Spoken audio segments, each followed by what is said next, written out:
বাংলা লোককাহিনীর অমর চরিত্র বেহুলাকে ঘিরে শত শত বছর ধরে প্রচলিত রয়েছে নানা গল্প ও জনশ্রুতি। সিরাজগঞ্জের তাড়াশ উপজেলার বিনসারা গ্রামে রয়েছে কথিত বেহুলার কূপ ও রহস্য ঘেরা সোনার নৌকার খাড়ি। স্থানীয়দের বিশ্বাস, এই দুই স্থানের সঙ্গে জড়িয়ে আছে বেহুলা লক্ষিন্দরের স্মৃতি, অলৌকিক ঘটনা এবং অজানা রহস্য। সেই গল্প, বিশ্বাস ও লোককাহিনী নিয়ে সিরাজগঞ্জ প্রতিনিধি সোহাগ হাসান জয়ের পাঠানো তথ্যচিত্রে বিস্তারিত থাকছে ডেস্ক রিপোর্টে। চলনবিলের বিস্তীর্ণ জনপদের মাঝে দাঁড়িয়ে থাকা এই প্রাচীন কূপ স্থানীয়দের কাছে বেহুলার কূপ বা জিয়ন কূপ নামে পরিচিত। লোককথা অনুযায়ী মন সামঙ্গল কাব্যের বেহুলা এই এলাকায় জন্মগ্রহণ করেছিলেন এবং শৈশবে এই কূপের পানি ব্যবহার করতেন। তাই কূপটি ঘিরে রয়েছে গভীর শ্রদ্ধা ও জনবিশ্বাস। স্থানীয়দের দাবি, এটি শুধু একটি কূপ নয়, বরং লোক ঐতিহ্যের গুরুত্বপূর্ণ নিদর্শন। বহু বছর ধরে মানুষ এখানে এসে মানত করেছেন।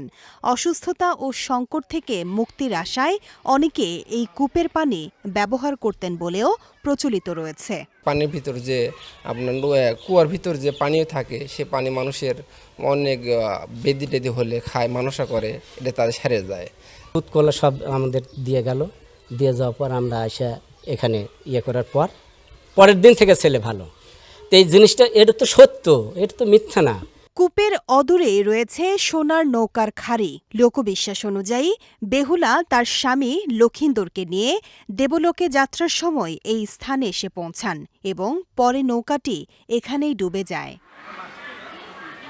তবে এলাকাবাসীর মধ্যে আরও জনশ্রুতি রয়েছে। কেউ এখানে খনন করলে বা বস্তু সরালে অদ্ভুত অভিজ্ঞতার কথা বলেন, কেউ অসুস্থ হওয়ার কথাও উল্লেখ করেন। ধারে যায় কোনো লোকজন যদি বিভিন্ন অনুষ্ঠান আদিতে থালাবাটি চাইতো, সেগুলো দিতেন। পরবর্তীতে ওনারা আবার ওইটা পরিষ্কার করে নিয়ে যায়, ওখানে রাখলে সেটা এমনি কোথায় যেত আমরা বলতে পারি না। নৌকার মানে সাইডে হয়তো মাটি মুটি কাটার জন্যে আকৃতি ছিল, গেছে কাটার জন্যে, নাক মুখ দিয়ে রক্ত উঠছে, ওইটা অসুস্থ হয়ে গেছে। হ্যাঁ, অসুস্থ হয়ে গেছে, ওই জন্য আর ওখানে আর কেউ হয়তো কোদাল দিয়ে আর ওই মাটি কাটার জন্য কেউ যায় না। স্থানীয়দের দাবি, এই ঐতিহ্য সংরক্ষণ করা প্রয়োজন। উপজেলা প্রশাসন বলছে, স্থানটির গুরুত্ব বিবেচনায় সংরক্ষণে উদ্যোগ নেওয়া হবে।